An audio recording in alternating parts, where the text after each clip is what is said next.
So our first school is Cheltenham Ladies College, and the students asking the questions are Philippa Donlan and Akanksha Bart.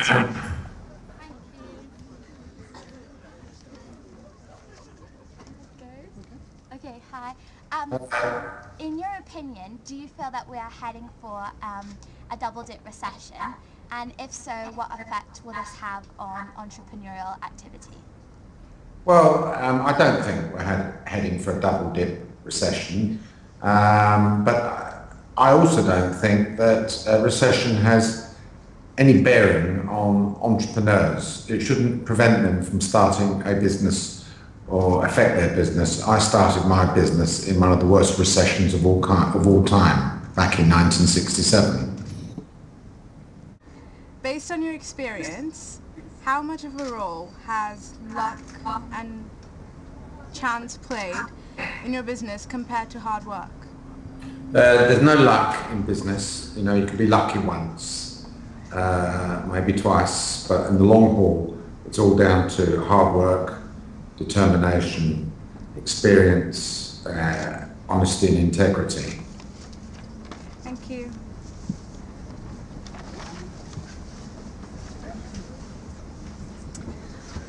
Right, our next students are from Balcarras School, and they are Meg Lancaster and James Bagshaw.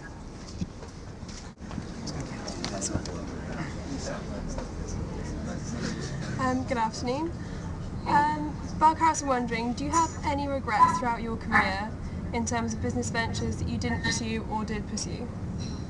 Yes, of course, there's lots of things that I would have liked to do in hindsight.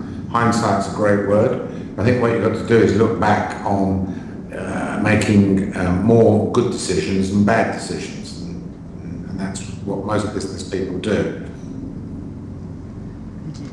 And which candidates from The Apprentice still work for you, and who has the most senior role? Well, Yasmina still works for me, and she is quite a senior role in our new, one of the new companies that I formed a few years ago, which is the screen companies that you see. If you go to petrol stations, you'll see those screens by most tills in the petrol station, so she's still there. Lee, Simon Ambrose, Tim Campbell worked for me for about 2 years each, and they've gone off to start their own businesses, which is what The Apprentice is all about. That's exactly what I set out to do, encourage enterprise. Okay, thank you. Thank you.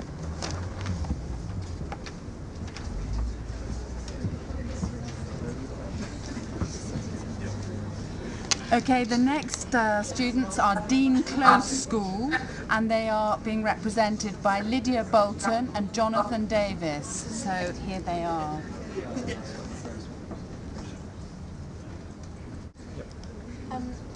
How much of business can be learned and how much is intuition and experience?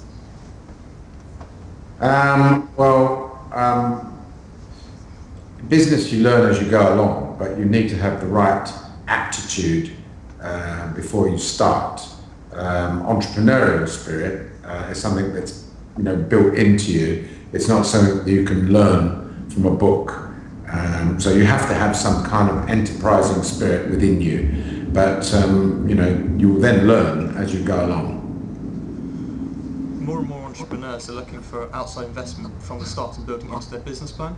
Do you think this is a healthy trend, or should entrepreneurs do their best to bootstrap their startups, only asking for financial help when in trouble?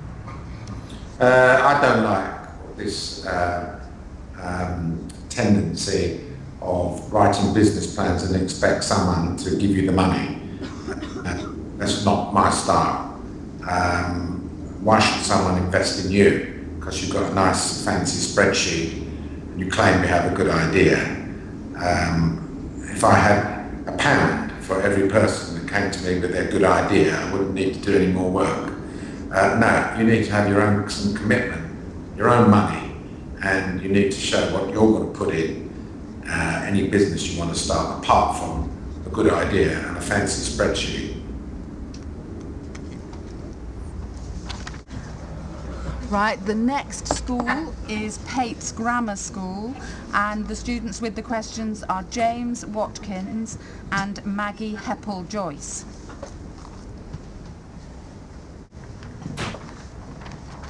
Hello. Hardworking or creative, which attribute is most important in becoming a successful entrepreneur? Both. Both really are needed. Just simple hard work is not enough. As I often say, hamsters work very hard when they walk around that wheel. You have to have something hard to work at, and has to be the idea or concept that you have. Okay, what advice would you give to a company who is trying to get their product stuck by a supermarket or retailer? Yeah, well, that's very, very hard, really. It's a very broad question.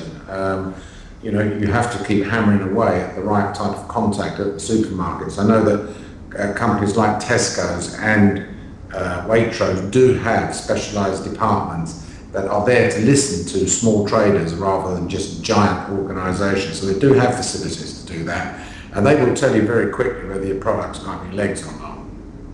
And finally, are all the apprentice candidates chosen for their business capability, or does their character also play a part? No, they're chosen for their business capability.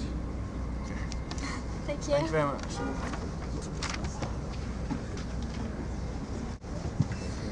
And now from the neighbouring city of Gloucester we welcome the King's School, and they are represented by Anton Gabb and Max Markham.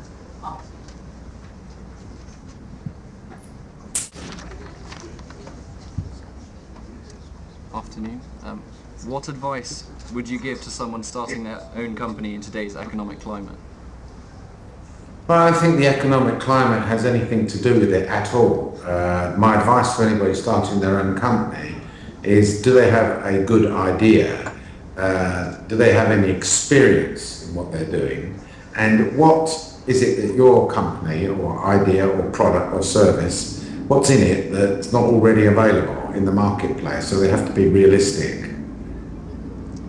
Do you think that British business should consider giving greater opportunities to school leavers?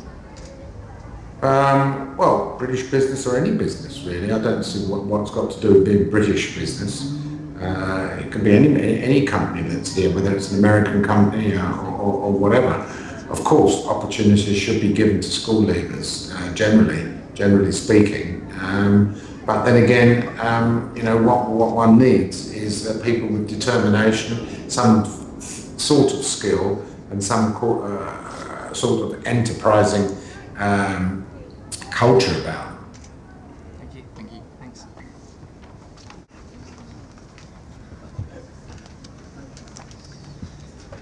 And the next school up is Brockworth Enterprise School, and the students are Warren Emery and Holly Fiveash. In your opinion, do you think that banks should be encouraged to lend more money to small businesses to help them up and running? Yeah, absolutely. But I don't think that small businesses have the right to complain if their business is not a worthy cause to lend to. That is the problem. Too many people moaning when they're told that actually their businesses are no good. I know for a fact that banks are there to lend money to small businesses because, by the way, that's how they make their money. They're not there not to lend. Can entrepreneurship be taught, or is it a gift? I'm afraid it can't be taught. It has, it's either in you or not in you. It's as simple as that. And of course, what has to be taught, I suppose, is how to get it out of you. But normally, people that observe you, like your headmasters or your teachers, they will notice some kind of enterprising spirit in young people, and they'll give you advice on how to actually exploit it. But you can't actually become an entrepreneur if it's not really in you, if you don't have that mindset. Do you think that the global recession could have been foreseen, and how could it have been prevented? Well, yeah, of course, everything could have happened, couldn't it, really? I mean, hindsight is a wonderful word, and there's too many commentators out there already that talk about how things could have been, things that could have been done that could have prevented it. the thing is that we will come out of this recession. There's no question of it. We will go back into a boom period again, and we will go bust again. This is how it is, and it's these cycles I've seen 5 or 6 times in my business career. Thank you. Thanks. We now have our final school, Cheltenham College, and they are represented by Thaddy Duff and Harry Smart. Obviously, young entrepreneurs have got to take risks starting up a business. What risks did you take when starting up a business, and what advice would you give young entrepreneurs? Well, the only risk, it is a risk, all business is a risk, but you have to be confident in yourself, and if you don't have self-confidence, then don't do it. Go and work for someone. The risk was that when I left my last job, I was able to support myself, and you have to be confident in that, and to do so, you need to have an idea, a strategy and a roadmap of which direction you're going in. If you took part in The Apprentice, would you hire yourself and why? You mean to tell me I've been sitting here for half an hour and this is the best question you can come up with? Yeah. It's just a no-brainer. Of course I would fly through it, win every single time. How come then? Why do you feel... Because that's strengths? who I am, and you are who you are. Okay, thank you very much. Thank you, Lord Sugar. Those are all the young people we have this afternoon. Thank you for giving up your time. I'm sure we will all read your biography. What you see is what you get, and your autobiography, and we wish you well with it. And thank you very much for joining us at Cheltenham here today. So okay, you're welcome. Thank you. Thank you.